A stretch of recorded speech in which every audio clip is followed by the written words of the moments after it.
Patriarcas e Profetas. Capítulo 59. O primeiro rei de Israel. O governo de Israel era administrado em nome e pela autoridade de Deus. O trabalho de Moisés e dos 70 anciãos, dos príncipes e juízes, era simplesmente pôr em execução as leis que Deus dera. Não tinham eles autoridade para legislar para a nação. Esta foi e continuou a ser a condição da existência de Israel como nação. De tempos em tempos, homens inspirados por Deus eram enviados para instruírem o povo e guiá-lo na execução das leis. O Senhor previu que Israel desejaria um rei, mas não consentiu em uma mudança nos princípios sobre os quais foi fundado o Estado. O rei devia ser representante do Altíssimo. Deus devia ser reconhecido como chefe da nação, e sua lei executada como a lei suprema do país. Quando inicialmente os israelitas se estabeleceram em Canaã, reconheciam os princípios da teocracia, e a nação prosperou sob o governo de Josué. Mas o aumento da população e o intercâmbio com outras nações acarretaram uma mudança. O povo adotou muito dos costumes dos seus vizinhos gentílicos, e assim sacrificou, em grande proporção, seu próprio caráter peculiar e santo. Gradualmente perderam sua reverência para com Deus e deixaram de apreciar a honra de ser seu povo escolhido. Atraídos pela pompa e ostentação dos monarcas gentílicos, cansaram-se de sua própria simplicidade. Rivalidades, inveja surgiram entre as tribos. Dissensões internas debilitaram-nas. Estavam continuamente expostas à invasão de seus adversários gentios, e o povo começava a crer, a fim de manter sua posição entre as nações, deveriam as tribos unir-se sob um forte governo central. Afastando-se da obediência à lei de Deus, desejaram libertar-se do governo de seu divino soberano. O pedido para terem um monarca generalizou-se por todo Israel. Desde os dias de Josué, o governo nunca fora dirigido com tão grande sabedoria e êxito como a administração de Samuel. Investido divinamente com a tríplice função de juiz, profeta e sacerdote, trabalhara ele com incansável e desinteressado zelo pelo bem-estar de seu povo. E a nação prosperara sob sua sábia direção. Havia sido restabelecida, promovida a piedade e o espírito de descontentamento obstado durante aquele tempo. Mas, com o avançar dos anos, o profeta foi obrigado a repartir com outros os cuidados do governo, e ele designou seus 2 filhos para agirem como seus auxiliadores. Enquanto Samuel continuava com os deveres de seu ofício em Ramá, os moços se localizaram em Berseba para administrarem a justiça entre o povo próximo da fronteira sul do país. Foi com inteira anuência da nação que Samuel designara seus filhos para o ofício, mas eles não se mostraram dignos da escolha de seu pai. Havia o Senhor, por meio de Moisés, dado instruções especiais a seu povo, a fim de que os príncipes de Israel julgassem retamente, tratassem com justiça da viúva e do órfão, e não recebessem suborno. Mas os filhos de Samuel se inclinaram à avareza, e tomaram presentes e perverteram o juízo. Os filhos do profeta não atenderam aos preceitos que ele procurara gravar em suas mentes. Não imitara a vida pura e abnegada de seu pai. A advertência feita a Eli não exercera sobre a mente de Samuel a influência que deveria ter exercido. Ele fora até certo ponto demasiado condescendente com seus filhos, e o resultado foi visível no caráter e na vida deles. A injustiça desses juízes causava muito descontentamento, e forneceu-se assim um pretexto para se insistir na mudança que havia muito era secretamente desejada. Todos os anciãos de Israel se congregaram e vieram a Samuel, a Ramá, e disseram-lhe: Eis que já estás velho, e teus filhos não andam pelos teus caminhos. Constitui-nos, pois, agora um rei sobre nós, para que ele nos julgue, como o tem todas as nações. 1 Samuel, capítulo 8, versos 4 e 8. Os casos de abusos praticados entre o povo não foram referidos a Samuel. Houvesse se tornado conhecido dele a má conduta de seus filhos, e ele os teria retirado sem demora. Mas isto não era o que os suplicantes desejavam. Samuel viu que o seu motivo real era o descontentamento e o orgulho, e que seu pedido era resultado de um propósito deliberado e decidido. Nenhuma queixa fora feita contra Samuel. Todos reconheciam a integridade e sabedoria de sua administração. Mas o idoso profeta considerou o pedido como uma censura a si e um esforço direto para o pôr de parte. Não revelou, entretanto, os seus sentimentos. Não proferiu qualquer exprobração, mas levou a questão ao Senhor em oração, e apenas dele procurou conselho. E o Senhor disse a Samuel: Ouve a voz do teu povo em tudo quanto te disserem, pois não te tem rejeitado a ti, antes a mim me tem rejeitado, para eu não reinar sobre eles. Conforme todas as obras que fizeram, desde o dia em que os tirei do Egito até o dia de hoje, pois a mim me deixaram, e a outros deuses serviram, assim também te fizeram a ti. O profeta foi reprovado por ofender-se com a conduta do povo em relação a si, individualmente.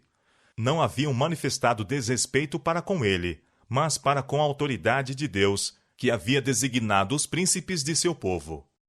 Aqueles que desprezam e rejeitam o fiel servo de Deus mostram desdém não meramente aos homens, mas ao Senhor que o enviou.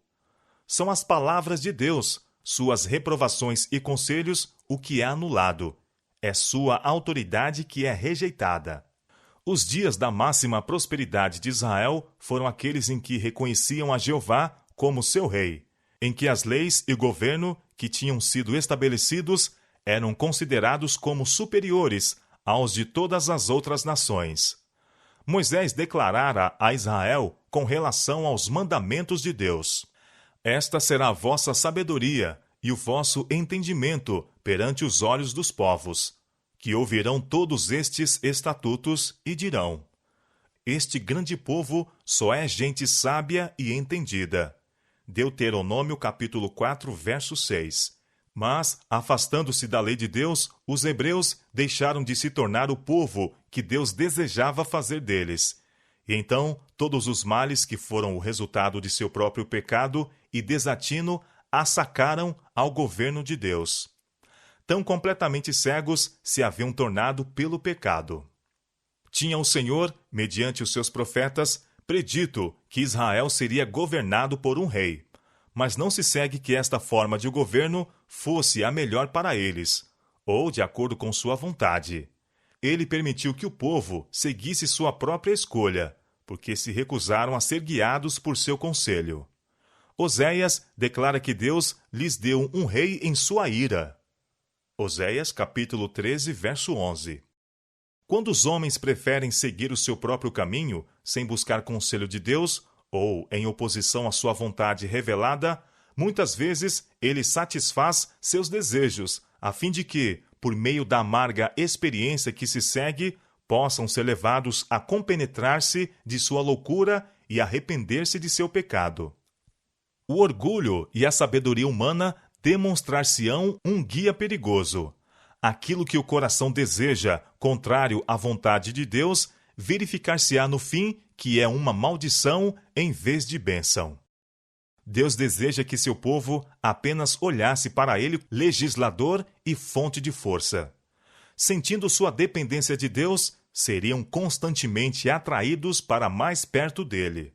Tornar-se-iam elevados e enobrecidos, adaptados ao alto destino a que ele os chamara como seu povo escolhido. Mas quando fosse posto sobre o trono um homem, isto tenderia a desviar de Deus a mente do povo. Eles confiariam mais na força humana e menos no poder divino, e os erros de seu rei levá-los-iam ao pecado e separariam a nação de Deus. Samuel foi instruído a satisfazer o pedido do povo, mas adverti-los da desaprovação do Senhor, e também dar a conhecer qual seria o resultado de sua conduta. E falou Samuel todas as palavras do Senhor ao povo, que lhes pedira um rei. Expôs-lhes fielmente os encargos que seriam postos sobre eles, e mostrou o contraste entre tal estado de opressão e sua condição presente, relativamente livre e próspera. Seu rei imitaria de outros monarcas a pompa e o luxo, para sustentar os quais seriam necessários pesados impostos sobre suas pessoas e propriedades. O melhor que havia de entre seus moços, ele exigiria para o seu serviço. Tornar-se-iam cocheiros, cavaleiros e batedores diante dele. Deveriam preencher as fileiras de seu exército, e exigir-se-lhes-ia cultivar seus campos, ceifar suas messes e fabricar implementos de guerra para o seu serviço. As filhas de Israel seriam tomadas como confeiteiras e padeiras para a casa real. Para manter sua condição régia, apoderar-se-ia do melhor de suas terras, concedidas ao povo pelo próprio Jeová. Os mais valiosos de seus servos, igualmente, e de seu gado, ele tomaria e os empregaria no seu trabalho. Além de tudo isto, o rei exigiria um dízimo de toda a sua receita, dos lucros de seu trabalho, ou dos produtos do solo. Vós lhe servireis de criados, concluiu o profeta. Então, naquele dia, clamareis por causa de vosso rei, que vos houverdes escolhido, mas o Senhor não vos ouvirá naquele dia. Por mais pesadas que se achassem suas exações, uma vez estabelecida a monarquia, não a poderiam eles depor à vontade. Mas o povo deu a resposta: não, mas haverá sobre nós um rei, e nós também seremos como todas as outras nações. E o nosso rei nos julgará, e sairá adiante de nós, e fará as nossas guerras. Como todas as outras nações. Os israelitas não compreendiam que serem neste sentido diferente de outras nações era um privilégio e bênção especiais. Deus havia separado os israelitas de todos os outros povos, para deles fazer seu tesouro peculiar. Eles, porém, não tomando em consideração esta alta honra, desejaram avidamente imitar o exemplo dos gentios. E ainda, o anelo de conformar-se às práticas e costumes mundanos existe entre o professo povo de Deus. Afastando-se eles do Senhor, tornaram-se ambiciosos dos proveitos e honras do mundo. Cristãos acham-se constantemente procurando imitar as práticas dos que adoram o Deus deste século. Muitos insistem em que, unindo-se aos mundanos e conformando-se aos seus costumes, poderiam exercer uma influência mais forte sobre os ímpios. Mas todos os que adotam tal método de proceder separam-se desta maneira da fonte de sua força. Tornando-se amigos do mundo, são inimigos de Deus. Por amor à distinção terrestre, sacrificam a indizível honra a que Deus os chamou. Honra esta de mostrarem os louvores daquele que nos chamou das trevas para sua maravilhosa luz. Com profunda tristeza, Samuel escutou as palavras do povo. Mas o Senhor lhe disse: dá ouvidos à sua voz e constitui-lhes rei. O profeta cumprira o seu dever. Apresentara fielmente o aviso, e este fora rejeitado. Com pesaroso coração despediu o povo e retirou-se a fim de preparar a grande mudança no governo. A vida de pureza abnegada de Samuel era uma repreensão perpétua tanto para os sacerdotes e anciãos que só cuidavam de si, como para a congregação de Israel, orgulhosa e sensual. Embora não exibisse pompa, nem fizesse ostentação, seus labores traziam o cunho do céu. Ele foi honrado pelo Redentor do mundo, sob cuja guia governou a nação hebreia. Mas o povo se cansara de sua piedade e devoção, desprezaram sua humilde autoridade e o rejeitaram, preferindo um homem que os governasse como rei. No caráter de Samuel, vemos refletida a semelhança de Cristo. Foi a pureza da vida do Salvador que provocou a ira de Satanás. Aquela vida era a luz do mundo e revelava a depravação oculta no coração dos homens. Foi a santidade de Cristo que suscitou contra ele as mais cruéis paixões dos que, com um coração falso, professavam a piedade. Cristo não veio com a opulência e honras da terra. Contudo, as obras que realizavam mostravam possuir ele poder maior do que qualquer príncipe humano. Os judeus esperavam que o Messias viesse a quebrar o jugo do opressor. Todavia, acariciavam os pecados que lhes haviam ligado a esse jugo ao pescoço. Houvesse Cristo encoberto os pecados deles e aplaudido a sua piedade, e o teriam aceito como seu rei. Mas não quiseram suportar sua destemida repreensão aos seus vícios. A beleza de um caráter em que a benevolência, a pureza e a santidade reinavam supremas, que não alimentava ódio a não ser ao pecado, eles a desprezaram. Assim tem sido em todas as épocas do mundo. A luz do céu traz condenação sobre todos os que se recusam a andar nela. Quando repreendidos pelo exemplo daqueles que odeiam ao pecado, tornam-se hipócritas, agentes de Satanás, para coçar e perseguir os fiéis. Todos os que piamente querem viver em Cristo Jesus padecerão perseguições. 2 Timóteo capítulo 3, verso 12. Se bem que tivesse sido predita na profecia a forma de governo monárquica para Israel, Deus se reservara o direito de lhes escolher o rei. Os hebreus respeitaram a autoridade de Deus até ao ponto de deixarem a seleção inteiramente com ele. A escolha recaiu sobre Saul, filho de Quis, da tribo de Benjamim. As qualidades pessoais do futuro monarca eram de maneira que satisfaziam aquele orgulho íntimo que inspira o desejo de terem um rei. Entre os filhos de Israel não havia outro homem mais belo do que ele. 1 Samuel, capítulo 9, verso 2. De porte nobre e digno, na flor da idade, garboso e alto, tinha ele a aparência de alguém que nascera para governar. No entanto, com tais atrações externas, Saul era desprovido daquelas qualidades mais elevadas que constituem a verdadeira sabedoria. Não tinha aprendido em sua mocidade a dominar suas paixões temerárias e impetuosas. Nunca sentira o poder renovador da graça divina.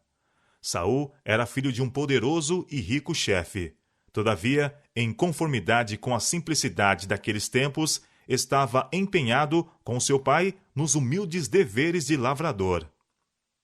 Tendo-se alguns dos animais de seu pai extraviado nas montanhas, foi Saul com seu servo à busca deles.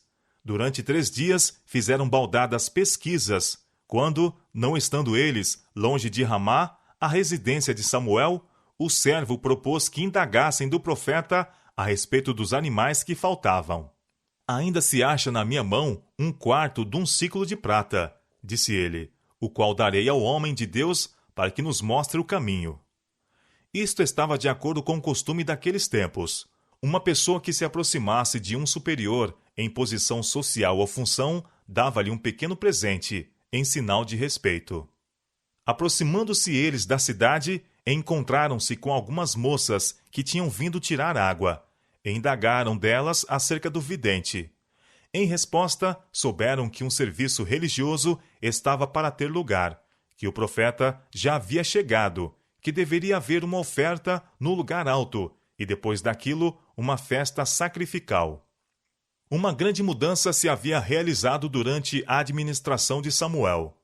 Quando o chamado de Deus veio a princípio a ele, os serviços do santuário eram tidos em desdém. Os homens desprezavam a oferta do Senhor. 1 Samuel capítulo 2, verso 17. Agora, porém, o culto de Deus era mantido por todo o país, e o povo manifestava interesse nos serviços religiosos. Não havendo trabalhos ministeriais no tabernáculo, os sacrifícios eram, naquele tempo, oferecidos em outra parte. E as cidades dos sacerdotes e levitas, aonde o povo acorria a receber instrução, foram escolhidas para este fim. Os pontos mais altos nestas cidades eram usualmente escolhidos como o lugar do sacrifício, e daí os serem chamados lugares altos. À porta da cidade, Saul foi defrontado pelo próprio profeta. Deus tinha revelado a Samuel que naquela ocasião o escolhido rei de Israel se apresentaria diante dele. Estando em face um do outro, disse o Senhor a Samuel: Eis aqui o homem, de quem já te tenho dito. Este dominará sobre o meu povo. Ao pedido de Saul, mostra-me, peço-te, onde está aqui a casa do vidente? Samuel replicou: Eu sou o vidente. Assegurando-lhe também que os animais perdidos tinham sido encontrados, insistiu com ele para que ficasse e assistisse à festa, dando ao mesmo tempo alguma indicação do grande destino que o esperava. Para quem é todo o desejo de Israel? Porventura não é para ti e para toda a casa de teu pai? O coração daquele que ouvia fremiu com as palavras do profeta. Não podia perceber senão algo da significação das mesmas, pois o pedido de um rei se tornara o assunto de absorvente interesse à nação inteira. Todavia, depreciando-se modestamente, Saul replicou: Porventura não sou eu filho de Benjamim, da mais pequena das tribos de Israel? E a minha família a mais pequena de todas as famílias da tribo de Benjamim. Por que, pois, me falas com semelhantes palavras? Samuel conduziu o estranho ao local da assembleia, onde estavam reunidos os homens principais da cidade. Entre eles, por determinação do profeta, o lugar de honra foi dado a Saul, e no festim o quinhão mais escolhido foi posto diante dele. Terminadas as cerimônias, Samuel levou o hóspede à sua casa, e ali, no eirado, conversou com ele, apresentando os grandes princípios sobre os quais o governo de Israel fora estabelecido, e procurando assim prepará-lo até certo ponto para o seu elevado cargo. Quando Saul partiu, cedo na manhã seguinte, o profeta saiu com ele. Tendo atravessado a cidade, mandou que o servo passasse adiante. Então ordenou a Saul que parasse a fim de receber uma mensagem a ele enviada por Deus. Então tomou Samuel um vaso de azeite e lhe o derramou sobre a cabeça, e o beijou e disse: Porventura não te tem ungido o Senhor por capitão sobre a sua herdade? Como prova de que isto era feito por autorização divina, predisse os incidentes que ocorreriam em sua viagem para casa. E afirmou a Saul que ele seria habilitado pelo Espírito de Deus para o cargo que o esperava. O Espírito do Senhor se apoderará de ti, disse o profeta, e te mudarás em outro homem. E há de ser que, quando estes sinais te vierem, faze o que achar a tua mão, porque Deus é contigo. Tendo seguido Saul seu caminho, tudo aconteceu conforme dissera o profeta. Perto dos termos de Benjamim, foi informado de que os animais perdidos tinham sido achados. Na planície de Tabor, encontrou 3 homens que iam adorar a Deus em Betel. Um deles levava 3 cabritos para o sacrifício, outro 3 pães, e o terceiro um odre de vinho para a festa sacrificial. Fizeram a Saul a saudação usual, e também o presentearam com 2 dos 3 pães. Em Gibeá, sua cidade, um grupo de profetas, voltando do lugar alto, cantavam o louvor de Deus, com músicas de flautas e harpas, saltérios e tambores. Aproximando Saul deles, sobreveio-lhe o Espírito do Senhor, e ele também tomou parte em seu cântico de louvor, e com eles profetizou. Falou com tão grande fluência e sabedoria, e com tanto fervor se uniu ao culto, que aqueles que o conheciam exclamaram com espanto: Que é o que sucedeu ao filho de Quis? Está também Saul entre os profetas? Tendo se unido Saul com os profetas em seu culto, uma grande mudança operou-se nele pelo Espírito Santo. A luz da pureza e santidade divinas resplandeceu nas trevas do coração natural. Ele viu a si mesmo como estava diante de Deus. Viu a beleza da santidade. Foi agora chamado para começar a luta contra o pecado e Satanás. E fez-se-lhe compreender que neste conflito sua força deveria vir inteiramente de Deus. O plano da salvação que antes parecera obscuro e incerto, desvendou-se-lhe ao entendimento. O Senhor dotou-o de coragem e sabedoria para o seu elevado cargo. Revelou-lhe a fonte de força e graça, iluminando-lhe o entendimento quanto às exigências divinas e a seu próprio dever. A unção de Saul, como rei, não fora levada ao conhecimento da nação. A escolha de Deus deveria ser publicamente manifesta por meio de sorte. Para tal fim, Samuel convocou o povo de Mispa. Foi feita a oração rogando-se guia divina. Então, seguiu-se a solene cerimônia de lançar a sorte. Em silêncio, a multidão congregada aguardava o resultado. A tribo, a família e a casa foram sucessivamente designadas, e então o filho de Quis foi indicado como o indivíduo escolhido. Mas Saul não estava na assembleia. Oprimido com uma intuição da grande responsabilidade, prestes a cair sobre ele, retirara-se secretamente. Foi de novo trazido à congregação, que observou com orgulho e satisfação ter ele porte real e formas nobres, sendo mais alto do que todo o povo, desde o ombro para cima. Mesmo Samuel, quando o apresentou à assembleia, exclamou: Vedes, já quem o Senhor tem elegido, pois em todo o povo não há nenhum semelhante a ele. E em resposta surgiu da vasta multidão uma demorada e ruidosa aclamação de alegria: Viva o rei! Samuel, então, expôs ao povo o direito do reino, declarando os princípios sobre os quais o governo monárquico se baseava e pelos quais cumpria ser dirigido. O rei não deveria ser um monarca absoluto, mas devia conservar seu poder em sujeição à vontade do Altíssimo. Este discurso foi registrado em um livro, no qual se estabeleciam as prerrogativas do príncipe e os direitos e privilégios do povo. Embora a nação houvesse desprezado a advertência de Samuel, o fiel profeta, conquanto forçado a ceder aos seus desejos, ainda se esforçou, tanto quanto possível, para acautelar as suas liberdades. Ao mesmo tempo em que o povo, em geral, estava pronto para reconhecer a Saul como seu rei, havia um grande partido em oposição. Ser escolhido um monarca de Benjamim, a menor das tribos de Israel, e isto em detrimento tanto de Judá como de Efraim, as maiores e mais poderosas, era uma indiferença que não podiam tolerar. Recusaram-se a declarar submissão a Saul, ou trazer-lhe os presentes costumeiros. Os que foram os mais insistentes em seu pedido para terem um rei eram os mesmos que se recusavam a aceitar com gratidão o homem indicado por Deus. Os membros de cada facção tinham seu favorito, que desejavam ver colocado sobre o trono. E vários, dentre os chefes, haviam desejado a honra para si. A inveja e a desconfiança ardiam no coração de muitos. Os esforços do orgulho e da ambição haviam resultado na decepção e no desencantamento. Neste estado de coisas, Saul não achou conveniente assumir a dignidade real, deixando que Samuel administrasse o governo. Como anteriormente, voltou a Gibeá. Foi honrosamente escoltado para ali por uma multidão, que, vendo a escolha divina em sua seleção, estava decidida a apoiá-lo. Mas ele não fez tentativas para manter, pela força, seu direito ao trono.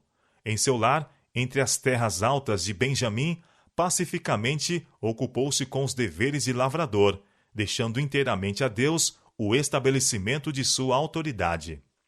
Logo depois da designação de Saul, os amonitas, sob a direção de seu rei, Naás, invadiram o território das tribos ao oriente do Jordão e ameaçaram a cidade de Jabes-Gileade.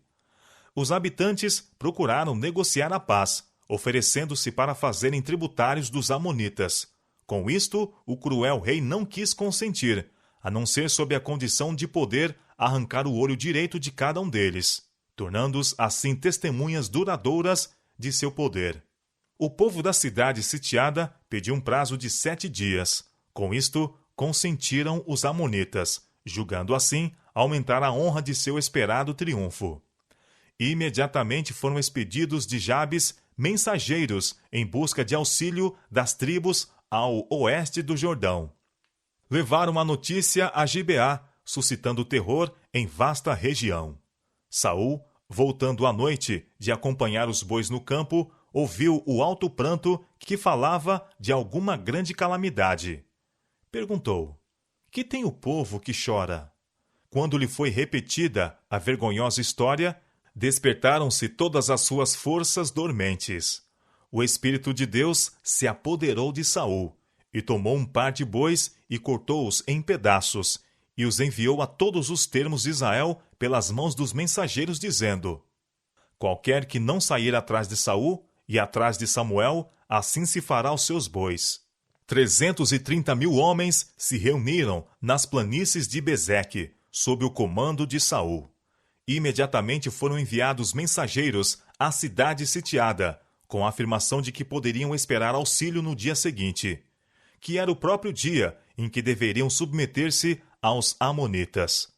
Por meio de uma rápida marcha noturna, Saul e seu exército atravessaram o Jordão e chegaram diante de Jabes, pela vigília da manhã. Como Gideão, dividindo sua força em 3 companhias, caiu sobre o arraial dos amonitas naquela hora matutina, quando, não suspeitando o perigo, estavam menos prevenidos. No pânico que se seguiu, foram derrotados com grande mortandade, e os restantes se espalharam, que não ficaram 2 deles juntos. A prontidão e a bravura de Saul, bem como suas aptidões de general, ostentadas ao conduzir com êxito uma força tão grande, eram qualidades que o povo de Israel desejara em um monarca, a fim de que pudessem competir com outras nações. Saudaram-no agora como seu rei, atribuindo a honra da vitória a forças humanas, e esquecendo-se de que, sem a bênção especial de Deus, todos os seus esforços teriam sido baldados. Em seu entusiasmo, propuseram alguns matar os que tinham a princípio recusado a reconhecer a autoridade de Saul. Mas o rei interveio, dizendo: hoje não morrerá nenhum, pois hoje tem obrado o Senhor um livramento em Israel. Aqui deu Saul prova da mudança que se tinha operado em seu caráter. Em vez de tomar para si a honra, deu glória a Deus. Em vez de mostrar desejo de vingança, manifestou um espírito de compaixão e perdão. Isto é prova inequívoca de que a graça de Deus habita no coração. Samuel propôs então que uma Assembleia Nacional fosse convocada em Gilgal, a fim de que o reino pudesse ali ser publicamente confirmado a Saul. Isto foi feito, e ofereceram ali ofertas pacíficas perante o Senhor. E Saul se alegrou muito ali, com todos os homens de Israel. Gilgal tinha sido o local do primeiro acampamento de Israel na Terra Prometida. Foi ali que Josué, por determinação divina, erigiu uma coluna de 12 pedras para comemorar a miraculosa passagem do Jordão. Ali fora renovada a circuncisão. Ali celebraram a primeira Páscoa, depois do pecado de Cádiz e da peregrinação no deserto. Ali cessou o maná. Ali o capitão do exército do Senhor se revelou como comandante em chefe das tropas de Israel.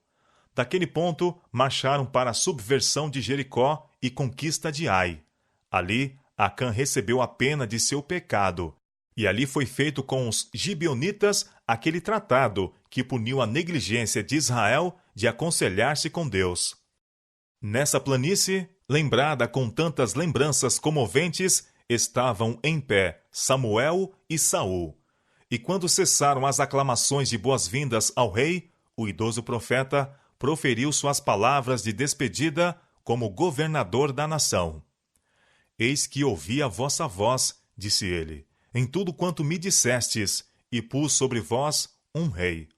Agora, pois, eis que o rei vai diante de vós, e já envelheci e encaneci, e eu tenho andado diante de vós desde a minha mocidade até ao dia de hoje.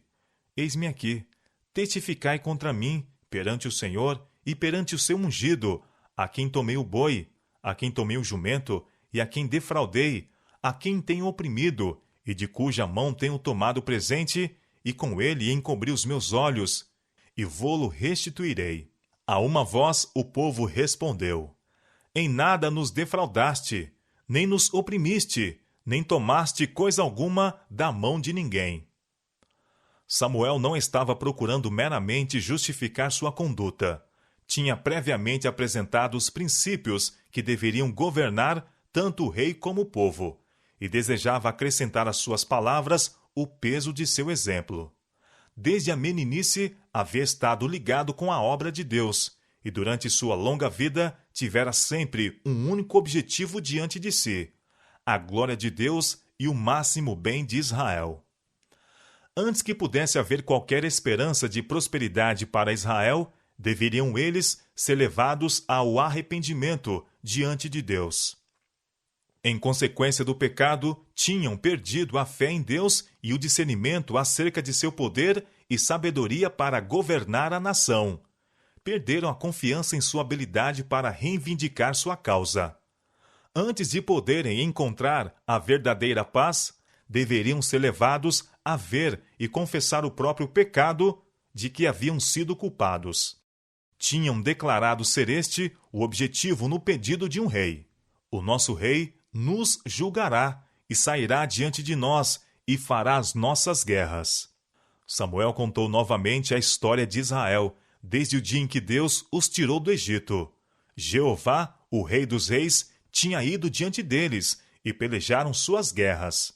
Muitas vezes, seus pecados os haviam entregue em poder de seus inimigos, mas apenas se desviavam de seus maus caminhos e a misericórdia de Deus suscitava um libertador.